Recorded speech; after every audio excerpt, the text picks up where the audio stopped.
കേന്ദ്രമന്ത്രി സുരേഷ് ഗോപി കേരളത്തിലെ കർഷക പ്രതിനിധികളുമായി ചർച്ച നടത്തി. കാർഷിക രംഗത്തെ പ്രശ്നങ്ങളെ മുൻനിർത്തി നടത്തിയ ചർച്ചകളിൽ പ്രതീക്ഷയുണ്ടെന്ന് കർഷക സംഘടനകളുടെ നേതാക്കൾ അഭിപ്രായപ്പെട്ടു. കാർഷിക വളങ്ങളുടെ ലഭ്യത ഉൾപ്പെടെയുള്ള പ്രശ്നങ്ങളാണ് ചർച്ചയിൽ പ്രധാനമായും സംഘടനാ പ്രതിനിധികൾ ഉന്നയിച്ചത്.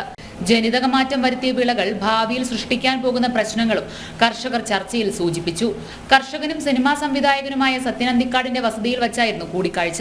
പ്രശ്നങ്ങൾക്ക് പരിഹാരമുണ്ടാകുമെന്ന് പ്രതീക്ഷയുണ്ടെന്ന് ചർച്ചയ്ക്ക് ശേഷം കർഷക പ്രതിനിധികൾ മാധ്യമങ്ങളോട് പറഞ്ഞു.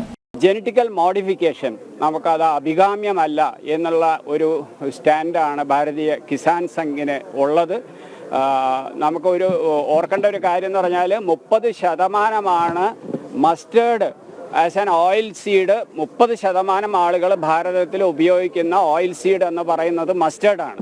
അതിനകത്ത് ഒരു BT മോഡിഫിക്കേഷൻ കൊണ്ടുവന്നു കഴിഞ്ഞാൽ അത് ഏതൊക്കെ തരത്തിലുള്ള ദൂരവ്യാപകമായിട്ടുള്ള അനന്തരഫലങ്ങൾ ഉണ്ടാവും എന്നുള്ളത് ഒരു നിലയ്ക്കും ചെയ്യാൻ പറ്റിയിട്ടില്ല.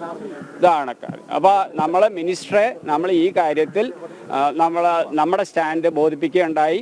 മിനിസ്റ്റർ പറഞ്ഞു അദ്ദേഹത്തിനായിട്ട് ഇതിനെ പ്രസന്റ് ചെയ്യാൻ പറ്റില്ല എന്ന് പറഞ്ഞു. പക്ഷേ എന്നിരുന്നാലും ശരി, ഞങ്ങൾ മൊത്തത്തിൽ കേരളത്തിലുള്ള എല്ലാ MPസിനെയും കാണുന്നുണ്ട്. അത് ലോക്സഭാ MPസിനും രാജ്യസഭാ MPസിനും ഞങ്ങൾ ചെന്ന് കാണുന്നുണ്ട്. അതിന്റെ ഭാഗമായിട്ട് സാറിനെയും കൂടെ കാണാനായിട്ട് വന്നതാണ്. പോസിറ്റീവായിട്ടുള്ള ഒരു സ്റ്റാൻഡ് എടുക്കാമെന്ന് പറഞ്ഞിട്ടുണ്ട്. തുടർന്ന് വിയൂർ സ്വദേശികളായ സുധീഷ്, ശരണ്യ ദമ്പതികൾ PMAY പദ്ധതിയിൽ നിർമ്മിച്ച വീടിന്റെ താക്കോൽദാനം സുരേഷ് ഗോപി നിർവഹിച്ചു.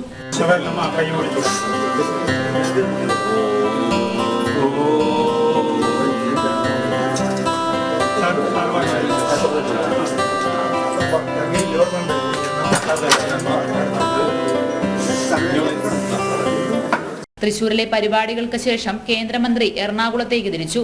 ജനം, തൃശൂർ.